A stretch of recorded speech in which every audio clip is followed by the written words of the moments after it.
Stanley decided to go to the meeting room to check on his co-workers. He never functioned well by himself and constantly needed support and guidance from others, so the thought of total solitude was terrifying to him. When Stanley came to a set of 2 open doors, he entered the door on his left.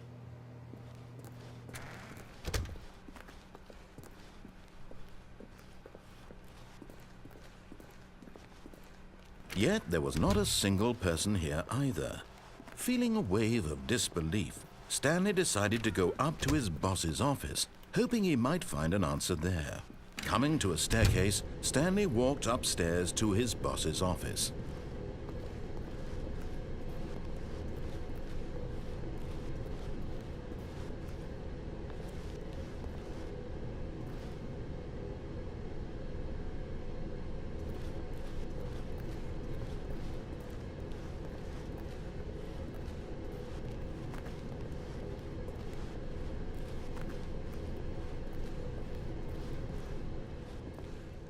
But Stanley just couldn't do it. He considered the possibility of facing his boss, admitting he had left his post during work hours. He might be fired for that. And in such a competitive economy, why had he taken that risk? All because he believed everyone had vanished? His boss would think he was crazy. And then something occurred to Stanley. Maybe, he thought to himself, maybe I am crazy. All of my co-workers blinking mysteriously out of existence in a single moment for no reason at all? None of it made any logical sense. And as Stanley pondered this, he began to make other strange observations. For example, why couldn't he see his feet when he looked down? Why did doors close automatically behind him wherever he went? And for that matter, these rooms were starting to look pretty familiar. Were they simply repeating? No, Stanley said to himself, this is all too strange. This can't be real. And at last, he came to the conclusion that had been on the tip of his tongue. He just hadn't found the words for it. "I'm dreaming!" he yelled. "This is all a dream." Oh, what a relief Stanley felt to have finally found an answer, an explanation. His co-workers weren't actually gone. He wasn't going to lose his job. He wasn't crazy after all.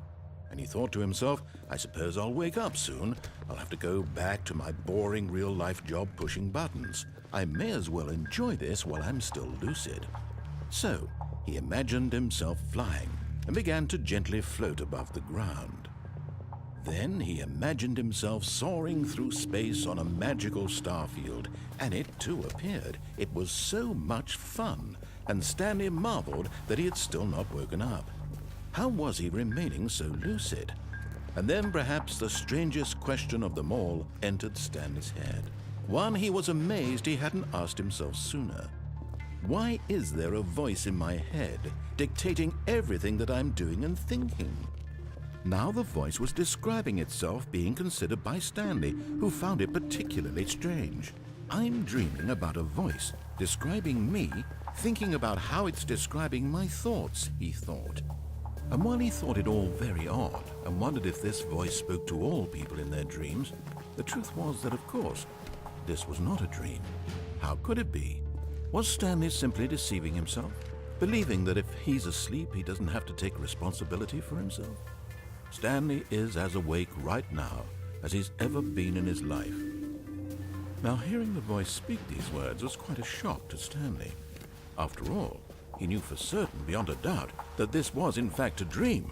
Did the voice not see him float and make the magical stars just a moment ago? How else would the voice explain all that? This voice was a part of himself too. Surely, if he could just... He would prove it. He would prove that he was in control, that this was a dream. So he closed his eyes gently, and he invited himself to wake up. He felt the cool weight of the blanket on his skin, the press of the mattress on his back, the fresh air of a world outside this one. Let me wake up, he thought to himself. I'm through with this dream. I wish it to be over. Let me go back to my job. Let me continue pushing the buttons. Please, it's all I want. I want my apartment and my wife and my job. All I want is my life exactly the way it's always been. My life is normal. I am normal. Everything will be fine. I am okay.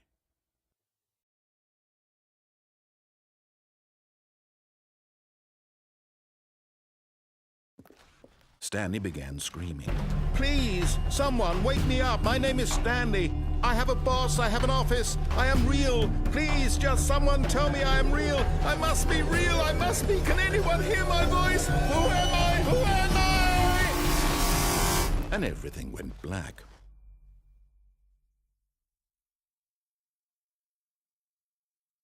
This is the story of a woman named Mariella. Mariella woke up on a day like any other. She arose, got dressed, gathered her belongings, and walked to her place of work. But on this particular day, her walk was interrupted by the body of a man who had stumbled through town talking and screaming to himself, and then collapsed dead on the sidewalk. And although she would soon turn to go call for an ambulance, for just a few brief moments, she considered the strange man.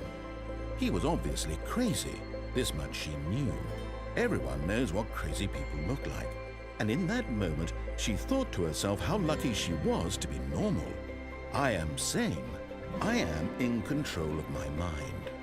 I know what is real and what isn't. It was comforting to think this, and in a certain way, seeing this man made her feel better.